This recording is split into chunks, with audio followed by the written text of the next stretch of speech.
Hi, everybody.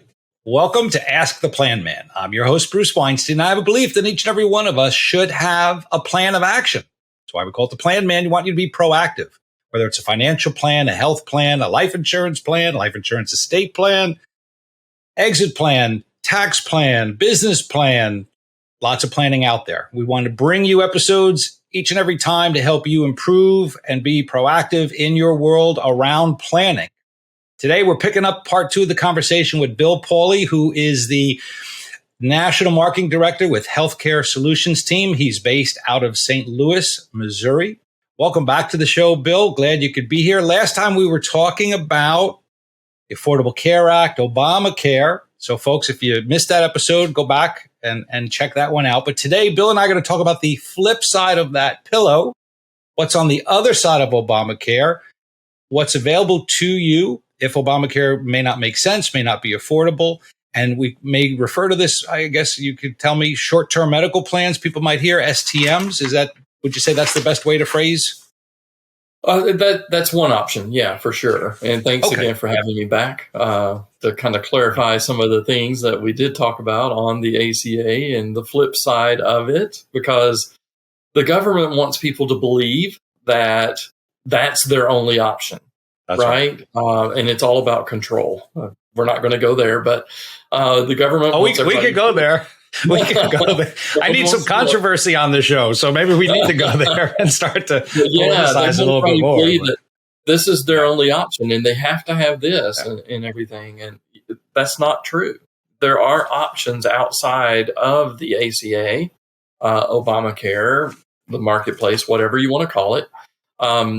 That people, they do have to qualify for, but there are some guaranteed issue plans as well that people can find, which is why it's important for people to talk to people like us, right? So that they can know what all the options are out there. If you end up just calling the marketplace, they're just going to push the marketplace, and they're not going to tell you about other options that are there. So let me do a real brief recap of some of the pieces from last week, because we're going to kind of play the devil's advocate to it today. So I'll tee it up, and then we can kind of maybe break that down. So Obamacare, Affordable Care Act, ACA, marketplace, all kind of synonymous terms. You're going to get a person on the phone to help you enroll. They're not necessarily an agent. They're not going to give you advice. So when you call 800, .gov or whatever, healthcare.gov and the 800 numbers, you're going to get a representative to basically take your application. They're order takers. They're not advisors. They're not going to break that down.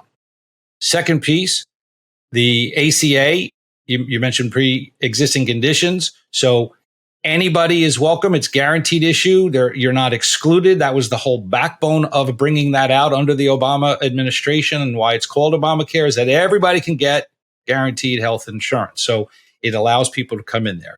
Third component we're going to address. So that's the healthy versus the unhealthy. We'll just kind of tag it there. And then the third component here has to do with income status and the potential for subsidies. And so those are the 3 benchmarks. There may be more, but let's just say the 3 big benchmarks that you kind of address this. And what Bill and I were going to be talking about today is the flip side of that.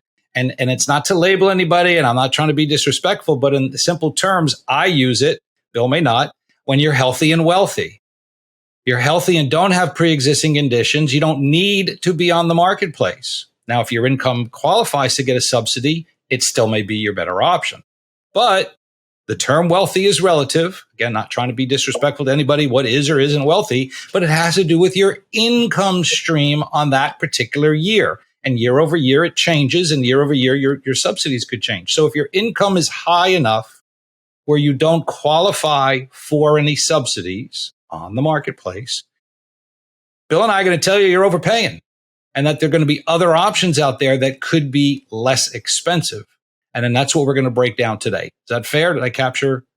Yeah, that's fair. I think the other side to that also, Bruce, is that if you want flexibility of your plan as far as choosing what deductible max out of pocket you want, or if you want flexibility of better networks and seeing doctors that you want, you're going to be looking at these alternatives as well. No matter what your income level is, you might seek out other options.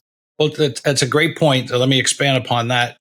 as you brought it up, which is fabulous, is the private side. A lot of the blowback I get, and I'm sure you do and other agents listening, is people don't like HMOs. They want a PPO. They want to pick their own doctors. They don't want to dance around with the referrals and everything else. And so to Bill's point here, the private sector, the private side of coverage provides you open networks, national PPO exposure. You can go to any doctor anywhere in the country. And guess what? There's a litany more doctors in those plans because guess what? Because they get paid a little bit more than the nickel and dime squeezing HMO networks, which are going to get the newer doctors. They're not going to get the more experienced doctors. They're going to get doctors just starting to build a career. And then I got an email this morning of people complaining like, the doctors in my plan are crap. I want to go to a PPO. Well, guess what? There is no PPO in the marketplace, that's going to give you that. And oh, by the way, you can't change right now. It's April. You got to wait. But she's in California, which is a whole nother mess. And I'm like, you're stuck till November 1st. Like, you can't, I need services and the doctors are terrible. Yeah, well, again, these are the drawbacks on the marketplace, right? The lack of availability and access to some of the better doctors. So go ahead. I wanted to expand on so the PPO is a very important piece of this. Let me make that note for my summary later. So PPO versus HMO is a big piece here that is provided. What else? Yeah, network is huge. No matter where you're going, because as we stated in the other podcast was, the marketplace plans are more community type based plans, just your area, zip code based. And so, networks don't travel across on an HMO. They're out of network coverage. I've got people that live in rural areas that have to drive 2-3 hours to go see a doctor in network because there's nothing right around them. So that's right. That's the flexibility on the flip side that Bruce is mentioning, like a full PPO type of plan. You do have a lot more available to you nationwide, no matter where you're at. We're down in South Florida. We're transplants from the Northeast, like about 98% of the people down here in Florida. And a lot of them are what they call snowbirds. And I'm sure you have some in your market. Maybe they go to Arizona or they're coming from Chicago and they come down to Florida, Tampa, whatever. But anybody that lives in more than one area for the better part of a month or more is going to want flexibility to go out of market when they're in that secondary home. You're visiting your daughter and your grandson for an extended stay. You're out of market. I think we touched on this last time, being in Florida versus Missouri. And so if you were on an Obamacare type plan and you needed to see an eye doctor, you needed to see a ENT, you needed some kind of anything that's non-emergency oriented, you're all going to be out of network and you're going to have to be paying for these things at totally different rates, if not at 100% coverage. Obviously, it's something critical. We know there's a baseline of coverage, but again, your deductibles are bigger, your max out of pockets are bigger, your wife's coverages, you don't get the same benefits of being in network. And so it becomes a larger exposure, right? I mean, that's, I think, one of the key words is the exposure is different. The cost out of your pocket is different. So when you get into I have a couple of those snowbirds that you mentioned, and every 6 months, we're having to flip them to their new area. And then in the Obamacare side, only Obamacare, on the Obamacare side, right? And they have their whole new deductible. No matter if they've met their deductible, it starts all over because they had to get a new plan for the area when they went home instead of down in Florida. So, right, it's exactly right what you're saying as far as the flexibility. One of the biggest things I find myself saying with clients, probably too frequently, is there's no nirvana in healthcare. There's just no perfect answer. And if there was, you couldn't afford it. So it's really a matter of picking and choosing and narrowing down and selecting and prioritizing your options here. As you said earlier, you could choose your deductibles. You could choose your max out of pockets. You could choose copays. Like the private side is more of that menu item. Well, what makes sense and where do you want your budget to be? And would you be willing to absorb this in exchange for that price? And there's more conversation and consulting in that regard because you can help people elaborate and get under the belly versus the marketplace doesn't have too much of that. You're not going to see a disparity on deductibles as much or co-pays as much. You can't massage it the same way. Exactly. And I'll say this, and then we'll dive into some of those things. The only nirvana plan is to become a politician and have a full plan that they have. Because if they had the Obamacare plans, they would be totally different. It wouldn't be structured the way it is, but they have their plans. They don't have to have these plans. So I wonder if 350 million Americans can all become politicians. There you go. That'll be our movement, right? Give me what they have. Yeah. Do as I say, not as I do. Yeah, it's a little hypocritical. But as for the alternatives, I mean, depending on which way you go with the alternatives, there are, Bruce mentioned earlier, short-term plans. I really don't like calling them short-term plans because the majority of states, they do go a full year, or up to 3 years. So let's disseminate that word for a second then.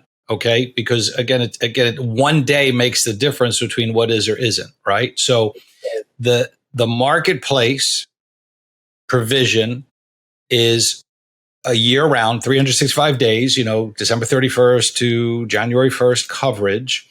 And the provision in that, the law behind that is, and again, we touched on some of this in the last episode, is minimal essential coverage. Okay. And so by removing the 1 day, a short-term medical plan is 364 days, not 365. So it doesn't get forced, and I'm going to use the term forced, in the mandate of a major medical plan that's 365 days, is a short-term medical plan doesn't have to provide coverage for minimal essential coverage. So what is that to the listener who didn't hear the last episode? That's your annual exam. That's your wellness visit, your preventative care. So the difference of that 1 day, at least in those states that are 364, and that's where we probably sit the most. I think you have more experience in the other states that do have the 365. That's why I'm not as cognizant of it. And so you fall a day short. And then the conversation is, would you exchange the cost of paying for your own preventative care that year for a 50% reduction in premium or whatever the math is? And so the homework is comparing, well, Obamacare is $1,500 a month. You get a free physical. The private side's $500 a month. We're going to save you $12,000 a year. By the way, how much is that annual exam going to cost you? $800? Oh, I still think you're up 11,000. So it's math, folks. It's just a matter of understanding and having somebody break it down to you into dollars and cents instead of just throwing terminology and the I don't knows at you. So go ahead. I wanted to just cover the 365 piece. You're exactly right. So short terms are a little bit different. They are underwritten, so not everybody can get on them. So you have to be fairly healthy. You can have small things like high blood pressure and stuff like that, but no kind of big ongoing pre-existing thing like diabetes or heart issues or cancer in the past type of things. And this is where the marketplace is, we call it the guaranteed issue. Everybody's accepted there. So cancer patient, somebody had a stroke, heart attack, a transplant, colitis, lupus, MS, God forbid, any of these things. These are the big boo-boos that are out there. And again, I think we touched on this last time. Insurance is nothing more but than a pool of everybody's money.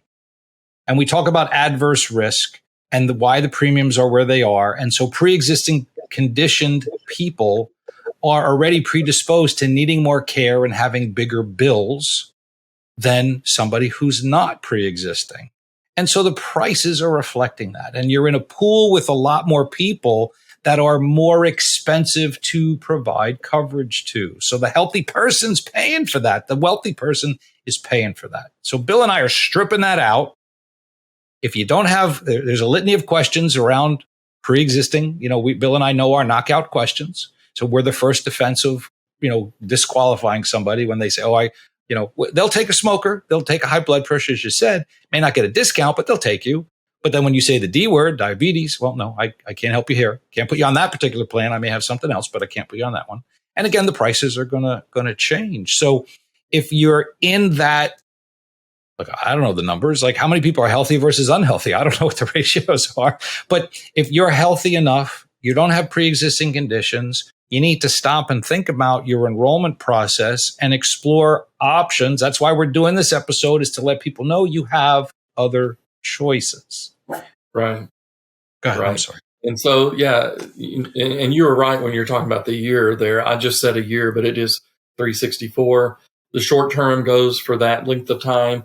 Your Obamacare plans are just a year as well. So that's why I hate really calling them short term plans, because they last just as long as the other plans. The thing you have there is better networks, the full PPO nationwide type of networks, accessibility to doctors and stuff that you want to go to, travel anywhere, not have to worry about being in network where you're going. The rates tend to be lower because of what you're talking about. You're now in a pool of healthier people, and not a pool of just sick people. So you're not having to pay for the sick people.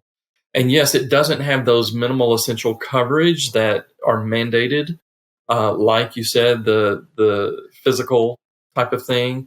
That's one visit a year. And if it's just a generic, regular physical, it's not even going to be the $800. It's going to be a couple of $100. But if you are,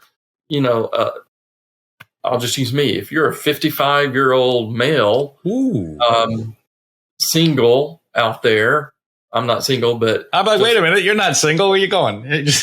I'm using my age. I'm just using a scenario of a 55-year-old single male out there.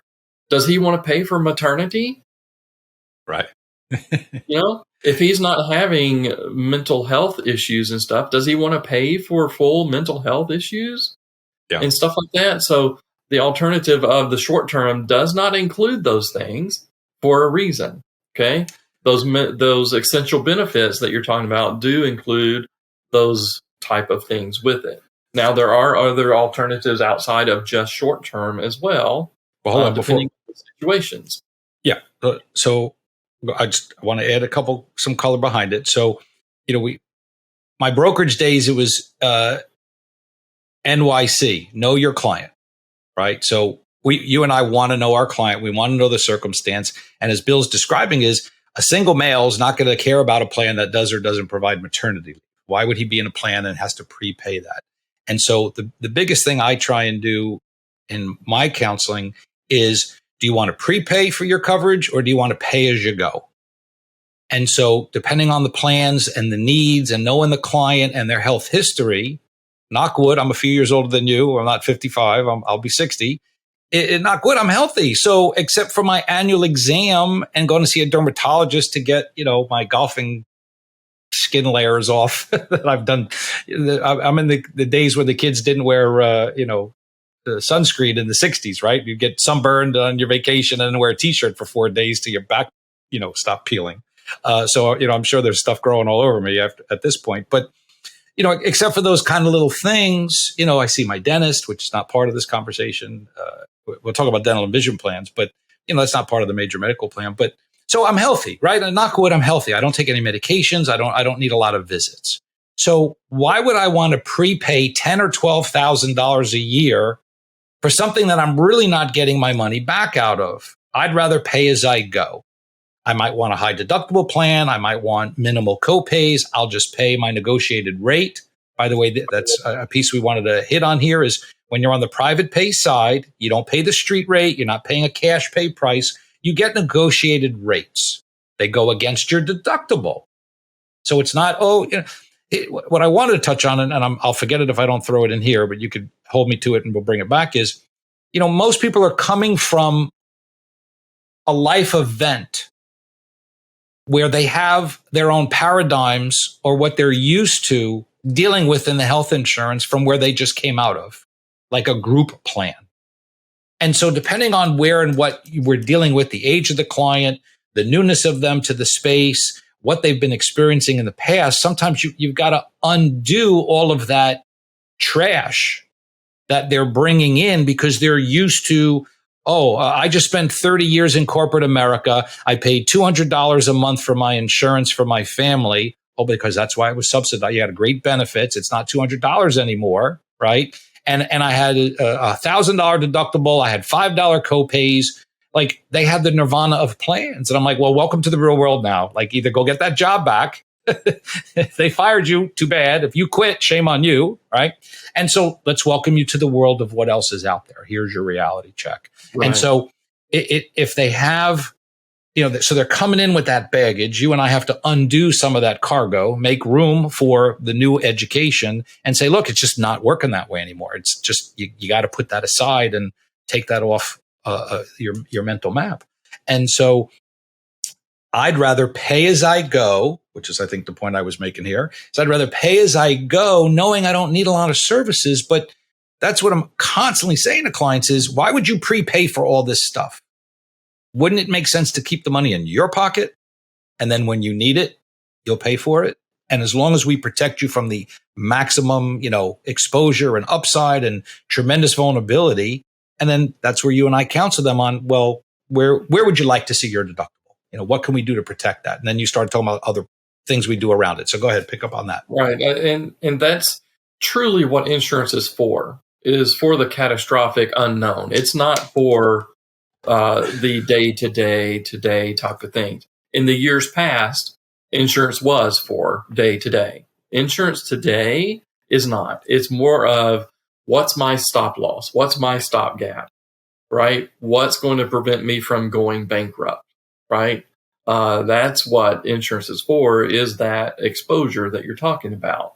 I can pay the day-to-day negotiated rate, but what is, if something major happened, what's going to cap that off so that after I hit that, whatever amount it is, over and above, it's all on the insurance. See, the problem is, and I hope the listeners paying attention to this, especially the younger kids out there, because this is where I get the pushback. I'm healthy. I don't see any doctors. I'll just pay what I need. Why should I pay for insurance? Period. And again, what Bill just said was, it's the big ticket stuff that you're getting and you're buying into. Okay. Last year, open enrollment, we literally had a 22-year-old girl come to us. And again, I know it's a one-off. It's not a rare thing, but she had major heart surgery at a very young age. Something happened. It was pre-COVID, I think, even though it was, wherever she had the illness. So she was pre-existing. She's going to be pre-existing for the rest of her life.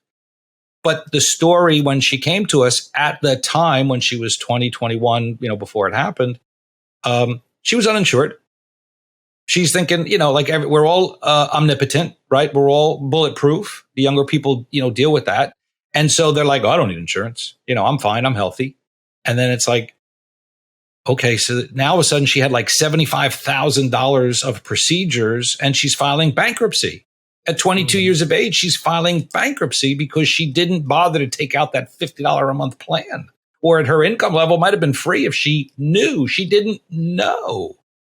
Why the Plan Man's here is to give people the know. You don't know what to know, listen to the show. Like, oh, that rhymes. I'm Muhammad Ali. You don't know what you don't know, come listen to the show. You're going to start hearing that now. New tagline. I got lots of taglines. If it has an eye, I'm your guy. Anything insurance related, come hit the Plan Man. So we got a lot of them. I like that. But seriously, I would say, one of the twists that happened is now, you and I could keep our kids on our plans to a much older age, right? So now I think at 26, right?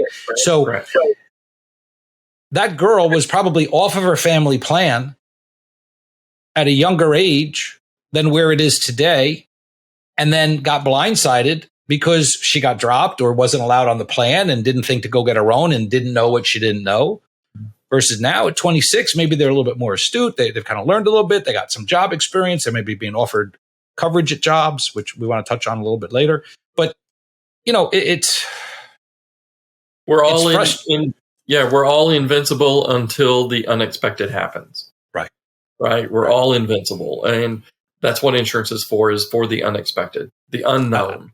I love Joe Kay's line when we first came on board with you guys. And he's like, walk around the hospital, not the maternity ward, walk around any other floor of the hospital and ask those people, did you plan on being here today? I thought that was one of the greatest lines I ever heard. Yeah. And folks, that's the reality is go drive by and see how many people are sitting in the hospital. Like, so it's just a matter of, it's not if, it's when, right? It's not a matter of if, like, yeah, it's going to happen. It's just a matter of when. And you don't know what you're dealt. You don't know the day that you crossed the street and something, you just weren't paying attention. How many people staring at their phones all day walking the streets, right? Step off the curb, snap their ankle. Forget getting hit by the bike or the car or something more. You just step off the curb wrong. I've done it. We're walking with Robin and the kids, and I stepped off the curb funny, and my ankle rolled like upside down backwards, like my foot hyperextended the other way. And thank God I work out at the gym and stretch, but I was surprised I didn't snap my Achilles. I was walking around all day, ginger, and now I snapped my Achilles. How much do you think that's going to cost me? Yeah. I need surgery. I got to go see an orthopedist. I maybe not run to the ER at that moment, but like that's going to be a $5,000 to $10,000 transaction. There's no copay, folks. That's not preventative care. That's free. That's going to be a deductible first item, a co-insurance item until max out of pocket. I didn't expect to snap my Achilles. Knock wood, thank God I didn't, right? But, SHIT happens, right? So insurance is what? It's protecting your blind spots. It's protecting for the unknown. I think the big problem in this country, Bill, clearly is we are an overemphasized society when it comes to insurance. Litigiously, with the umbrellas and the malpractice and, on that side. But then it's auto, it's home, it's disability, it's long-term care. It's like where do you say uncle and what's left for you and I to actually put away for retirement? And so people sacrifice thinking, well, it won't happen to me now. I'm only 25. I'd rather go out with my buddies, pick up some Red Bull. The thing is with that, though, Bruce, you can replace a phone. You can replace a car eventually. You can replace a house eventually, or a boat or whatever else that you're insuring. You can't replace yourself. Yeah. You got to have that security there that you have what you need to get taken care of, because you only got one shot at this life, right? You only got one shot. They say as you get older, parts get expensive to replace. Yeah. New heart ain't cheap. New lungs not cheap, right? New kidneys not cheap. So let's come back a little bit, give people some more of the nuances of this stuff. So we kind of talked about the private side, where I'm labeling the short-term medical, but it gets a misnomer in there because it's not. All plans are basically running a year. The difference is the marketplace runs on a calendar year. Private insurance runs on your own year, right? So if you come in June 1st, your year is June 1st. You're not on a calendar year. So the levity here is matching up to people's when they're coming off a COBRA, changing jobs, getting divorced, whatever it is. Like, well, we can get you covered as fast as tomorrow. So the private side is lickety split. Okay. When you're going onto the marketplace, you got to get enrolled by the end of the month to start at the first of the month. And if you came to us on the third of the month, you got to wait another 27, 28 days. You're going to be uncovered for those 3 weeks. Private, Bill and I have you covered tomorrow. Right. So you have some options there. So we start short-term medical. I touched on, I'll kind of put it over here in the left field piece just to cover it, but I want to come back to the other ancillary thing. So dental and vision are not part of, in most cases, the marketplace coverage. They're not part of your short-term medical coverage. These are all, I use the term a la cartes. So I've got a menu. I got a buffet item of things. We're going to go through what you need, what you don't need. If you're a dentist, you obviously don't need a dental plan, but you might need a vision plan. If you're an optometrist, that's my client, you probably don't need a vision plan, but you might need a dental plan, right? So everything is kind of pick and choose. And that's what the beauty of this is again, know your client. Bill's wearing glasses. I'm wearing glasses. You think we have a vision plan? Yeah, because we pretty much get a free eye exam. We get a free pair of glasses every year and an eye exam, all in exchange for that premium. So in net, I'm making money. Again, it's insurance, but it's designed to make money. Why? Because they want you to go for your eye exam. I'm prepaying in. I get my frames and lenses back for a minimal copay. You do the math. I'm coming out ahead as long as I get my exam every year because that exam's free. It's free. It's built in, right? And the same could be said with dental. So again, we have these conversations with people. Oh, my teeth are fine. I just go for cleaning. I'm like, yeah, what happens when you need that root canal? Right? So again, it's I think one of the terms we could throw on it is this type of insurance is a war chest. You got a war chest for when, again, all of a sudden I woke up with a toothache. Bill, did you plan on waking up with that toothache? Did you plan on cracking your tooth on that lobster claw? Like, no different than stepping off the curb, right? So all of a sudden you got a cracked tooth, you need a crown, you need a root canal, whatever. Those are thousands of dollars. So we've got those, right? And then what else in the space? How do you build out and protect people besides just the short-term medical? So I kind of hit the dental vision there. Anything you want to add on that? And what else do we have? What else do we show people? If you're talking just ancillaries, I mean, there's protections all the way around, right? If it's an accident, like you mentioned, stepping off the curb, we can have accident coverage there, which will help pay that deductible for you. And you not really have much out of pocket for that accident. There again, it's breaking a leg, cutting yourself accidentally, or whatever that accident is. One of the most important ones, I feel, is a critical illness type of plan. Most everybody around either has dealt with it themselves or has an immediate family member or friend they're close to that have dealt with some type of critical illness. Break that down. Break down what that. Yeah, your main three are cancer, heart attack, or stroke. Those are the top three critical illnesses. Now, there's a bunch of others that are in there, but those are the main ones right there. So critical illness insurance not only will help cover your exposure on your deductible, which is good because those are some of the most stressful situations you're going through. And so if we can take away the stress of how am I going to pay this deductible, you can concentrate on yourself, and that's getting better. So it not only covers the deductible, depending on what level you choose, it will put money in your pocket. Because if you're diagnosed with one of these three things, you're going to be in rehab, you're going to have chemo, you're going to be off work, you're going to maybe travel to a different state for a special treatment or whatever. There are costs that you don't necessarily think of outside of just that diagnosis as well. So that money in your pocket really does take away that stress during the most stressful situation that you're in, so that you can focus on getting better and being there for your family. And the most important thing you need to keep up is your bills, right? You need to pay your health insurance bill so that you can continue getting treatment. You need to have money to put food on the table because you're going to be off work, and keep the lights on and stuff like that. All those stressful type of things. If you had a heart attack, you don't need to be stressing over that. And so too late. Too late, right? So having coverage like that really enhances your plan, whether it is an ACA plan, whether it is a short-term plan, whatever kind of plan you have, these ancillaries really do fill the holes and give you another level of coverage there. So two pieces. Statistically, right, with the cancer being the first one in there, the cancer, heart attack, stroke, it's like 1 out of 4, right? Statistically, we know it's 1 out of 4, and I'm sure everybody can look back at their own family and say, I know several people in my family, extended or otherwise, that have had an issue. So it's almost a no-brainer when it's 1 out of 4.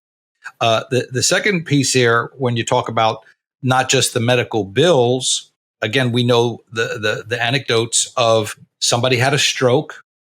They survived the stroke. They had to go through rehab, but they had to revamp their house for wheelchair access, right? You know the story. And so, yeah, there's some medical bills, but they had a level of critical illness plan that gave them a $50,000 check. Wasn't for medical bills, but they could put a ramp in on the house. They could put railings in the bathroom. They could redo the tub so it could roll in instead of step over. Okay. Who's paying for that? Where does that come from? So what is that family going to do if they're in limited means and didn't have that $50,000? Well, that's why you put that policy in place. So there's, again, folks, know your client. There's things out there. What are you concerned about? How deep are your pockets? If you had this kind of exposure, can you afford to pay for it? Where's the money going to come from? If you're a renter and don't have equity in a home, what are you going to do? Right? You can't revamp that person's house. It's not your house. And you're going to have to move. Who's paying the moving expenses? Can you afford the home that's good? Like there's so many variables that come into that, right? Yeah. And then, we have an episode on disability insurance, which replaces the income. But as you were hitting on is, hey, something happens to your health, whether you're in the hospital, rehab center, or home, you're taking a hit. Your income might be coming down based upon what your benefits are. Bill, by the way, Bill and I are self-employed. Bill, you get benefits from your company? Like, no, you got to provide your own, right? So that's why I keep my wife working for benefits. Was she selling peanuts? Where is she out there doing? Yeah, like you gotta have a plan B, right? You got to have other options available and know what's out there. So again, we talk about being an overstressed society for insurance, but disability is protecting your income. You're not going to get 100% coverage. A lot of people don't necessarily even have the disability. We're saying Bill and I are self-employed. So our income is going to dissipate if we're sitting there laid up.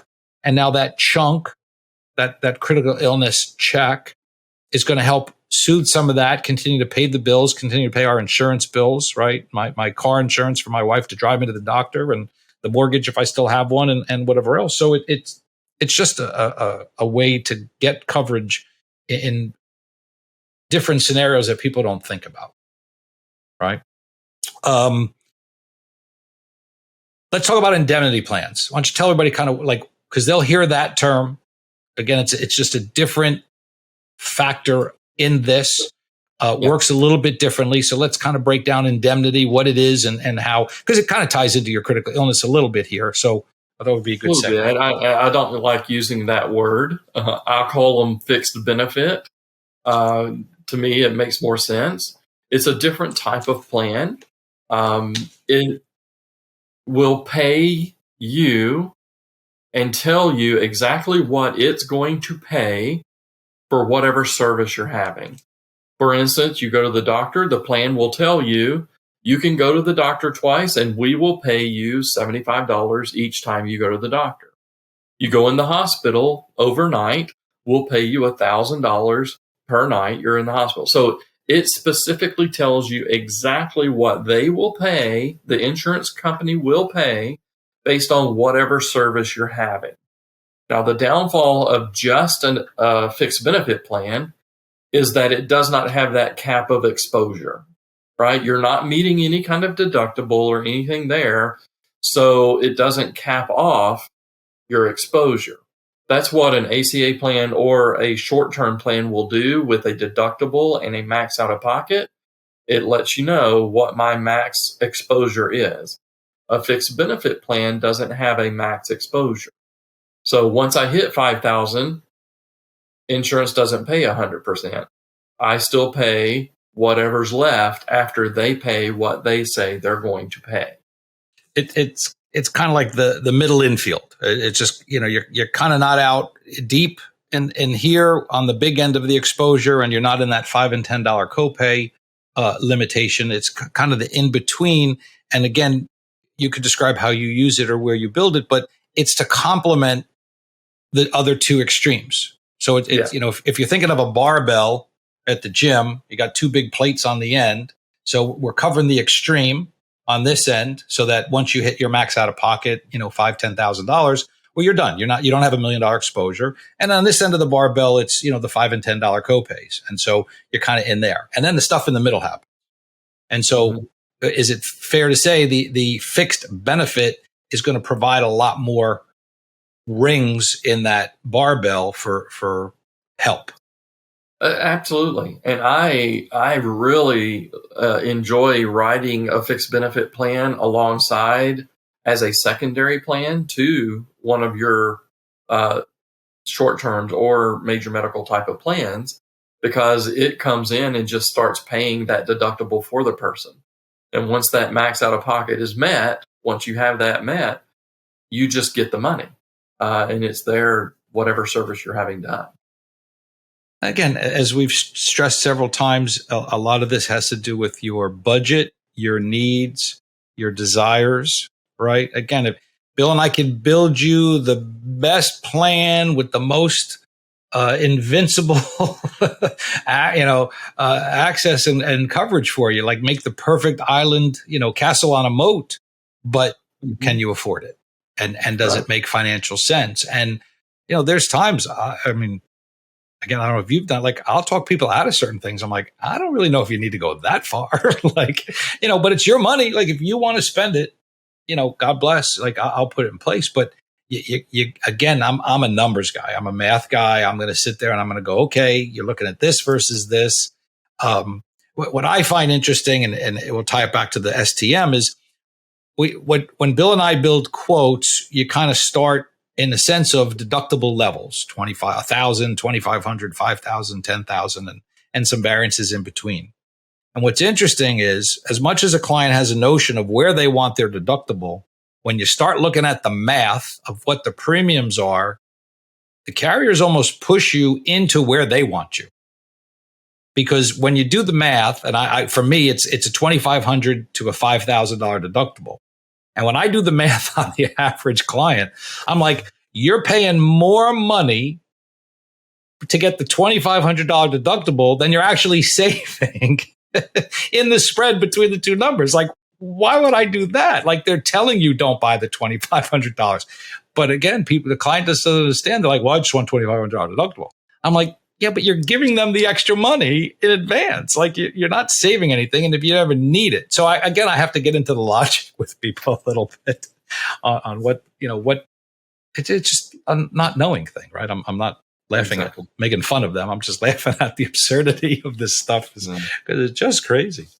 All right. So indemnity plans, Bill kind of mentioned, he uses fixed benefit. I'm sorry. I'm kind of old school with my other insurance worlds for indemnity plans, but indemnity basically is it's going to pay you a fixed benefit. So he likes, I should be using that term more. So the fixed benefit, you're going to have 500 for this. If you go to the ER, you might get that. If you need the ambulance, you're going to get this. If you need radiology, you're going to get that. So it's all outlined and broken down. So again, as a client kind of wants to know, well, what am I looking at? Like, what would I be paying here? It's going to say, look, the doctor might charge you $300, but we're going to give you $250 back. So you're really netting, the 50. And oh, by the way, that $300 is going to go against your deductible on your main plan. So you're just chipping away, but they're closing the gap. So we kind of use that as the filler. So we touched on dental, vision, indemnity. We talked about that kind of the ancillary, the accident plan, critical illness, sickness, hospitalization. We do a lot of that with clients on and off the marketplace, as you said. I know you do that as well. What else? Are we missing anything? Well, I mean, there are options for guaranteed issue off of the marketplace as well. Okay. There are plans that are out there. There again, it all just depends on your situation, what you're going for. Now, the plans that are guaranteed issue are not subsidized, so you won't get it paid for you. So you do have to have money to pay for it, but they are better networks. They are more PPO type of networks. So there are options there. No matter what your situation, what you're looking for, what kind of needs you have for the coverage that you need. There are options to go with any kind of situations that's out there. Okay. I'm just looking at the clock. I guess I'll just briefly touch on it because I used the word before. We talked about group plans, people coming out of group plans, a transition in job or moving or retirement, before Medicare eligibility. People might stop working at 60, 62, 63, but they're still a couple years away from Medicare. So again, it's kind of a stopgap thing and it's coming out of the group. But let's just rewind and put some so what's in here for folks. Look, if you have a job that provides benefits, 9 times out of 10, that's going to be your best playground. And you don't want to just poo-poo that. Can you say poo-poo on radio? You don't want to poo-poo that. Like I got a young couple that was referred to me and they're like, our insurance is really expensive. We're looking for other options. I'm like, well, what do you have? And like, well, my wife, we just got married. My wife can put me on her plan. And yeah, I'm like, well, then send me the plan. Like, let's look at it. And I'm looking at it. And again, it's just a lack of education. People just don't even know what they're looking at. And I'm looking at this, and I'd already done quotes, and I did a marketplace, and I did a private, and I'm looking at the numbers, and I'm like, private's going to be better than the marketplace, but what's your income? And maybe you get a subsidy, but their income's still high. And then he finally got the company benefit. And I'm like, folks, this is your best option. Like, your wife's getting a subsidy. I mean, the company, depending on what state you live in, it's at least 50% provided by the employer. They don't have to pay for the spouse. They don't have to pay for the kids, but they have to pay for at least 50%. And guess what? We've got clients on group plans. Based on your longevity, they'll pay up to 100% of the employee. And beyond a certain amount of years, they'll even pay towards the family or the spouse. So you'll get rewarded for longevity with the companies that they'll increase those benefits as well. So don't be short-sighted and just say, I don't want it. It's too expensive. And it's too expensive against what? You don't know what the what is. You're just assuming that price is expensive. When Bill and I'll show you expensive, come play on this sandbox. Like, you don't know what expensive is sometimes, folks. Again, it's, you don't know what you don't know. So come listen to the show. I got that back in. That's pretty good. So group. Certainly if you have it available. Now here's the problem out there, folks. When Obamacare came into play and they mandated all full-time employees had to be provided group benefits at the employer's expense, what happened, Bill? Employers cut your hours. You saw a lot of businesses start cutting hours and putting people as part-time and stuff so that they did not have to provide the benefits. Bill, all of a sudden, Lisa's got to find a new job to get benefits for the family because they cut her hours. She's losing her plan, right? Like, it didn't happen here. But yeah, my kids have had jobs. Guess what? Every job they got will give you 30 hours. Not even 35. We'll give you 30 hours. Like, they don't even want to be hinted at playing with the game of, oh, you're just below the 40 hours. And no, 30 hours. And so people have to hold 2-3 jobs because they lost their hours. Again, look where they are on the spectrum of income and earning capacity. But guess what? Now those people that have been denied their employee benefits, they come onto Obamacare. That stuff's free. It's free now. So they didn't necessarily lose out, but they don't understand what they need to do. They don't know what to pick. And again, as we've been saying over and over between the 2 episodes, is they don't know. So how do they know what to do? And so we hope these 2 episodes have brought some clarity and information to you out there. Any other final points? I'm going to start to wrap us up a little bit. Anything you think we missed? I think we've gone over the bullet points of what we wanted to kind of hit. All right, so I'm going to just give a quick summary, to what we talked about here as we wrap up. So what Bill and I have been talking about basically is the opposite side of the fence, the non-marketplace ACA opportunities on the private placement insurance world. Some people might refer to it as short-term medical, but again, they're all really a year plan. There's no real differentials in that regard. But my terminology, healthy and wealthy, you're going to overpay on the marketplace. We want to always give clients options. Again, I've had a client come from New York paying $3,500 a month on his company plan or whatever he was bringing down here. We got him on a private plan for $1,000 a month. The Obamacare would have cost him almost $3,000 because of his age. So, you're net saving people $10, $20, even $30,000 a year. And he's like, that can't be real. I'm like, trust me, it's real. Here's the differences. Are you prepared for this, that, and the other thing? Again, educate. Bill and I are going to educate you and understand and put it in a nice bow for you. But the savings are real, folks. There's no ifs, ands, or buts there. We talked about the differences between PPO, what you're getting on our side, on the private side. I shouldn't say our side. On the private side is more access to PPO, open networks, multi-state, good for snowbirders, good for people who travel around the country. Oh, what's happening with the Great Resignation? How many people are living in RVs now, Bill? They're traveling all over the place, right? There's no primary care doctor. They're on the road, man. They're in San Antonio tomorrow and they're in St. Louis on Monday. Like, they're all over. Oh, I need a doctor. Hit up urgent care, right? So networks are important, the PPO versus the HMO. We touched a little bit on dental vision options, critical illness, cancer, heart attack, stroke, hospitalization plans, and then fixed benefits.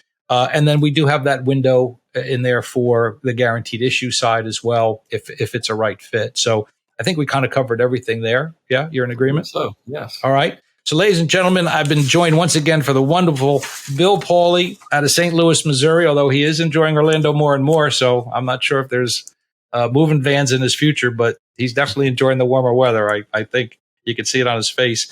Bill, thank you so much. If people are interested in discussing these types of plans with you, if they're interested in becoming a potential agent and a career path in our space, how can they get a hold of you and reach out to you? I'll put it in the show notes for everybody, but why don't you give it to everybody before we sign off? Email is wpauley, Pauley, at myhst.com. And the phone number is 314-282-7013. Excellent. Thank you. So again, if you're interested in talking to Bill about career opportunities, becoming your own boss, your own business owner, you want to break the grind of working day to day for the man. And if you're not building your own business, guess what? You're building somebody else's. So I've been self-employed since 1986, folks. I eat what I shoot, and I wouldn't have it any other way. So if you want that kind of path, I think Bill has enjoyed the fruits of his labor once he got unshackled from the corporate world, as we say. And Bill's done exceptionally well. He's national marketing director. So in a 10-year span, he's done exceptionally well for himself, and he's very passionate about what he does. And I could speak for my wife, Robin, and I. He's a great leader to us and has helped us as we've evolved in the healthcare space. So thank you so much for being with us here, Bill. Folks, this is another episode of Ask the Planman. I'd love to hear from you. Give me a call at 844-PLANMAN. Bill and I need your help. Please like, share, subscribe, tell your friends, have them check out planman.tv for our full library of YouTube episodes. I'm on every podcast channel known to mankind that I know of, which is 38 as of today. You can hit our website up, asktheplanman.com. Please come find us out. Send your questions in. Keep talking to us. Find us on social media. We're pretty much everywhere. Again, I'm your host, Bruce Weinstein. Until next time, Bill, thank you again so much for being with us on this 2-part series about health insurance, what you need to know. First, the ACA, which was our previous episode, and now on the private side. All the best to everybody. We hope to see you soon again. Thanks again, Bill. When you need some advice, never sacrifice, always get it right. Ask the Planman. Finance, insurance, and more.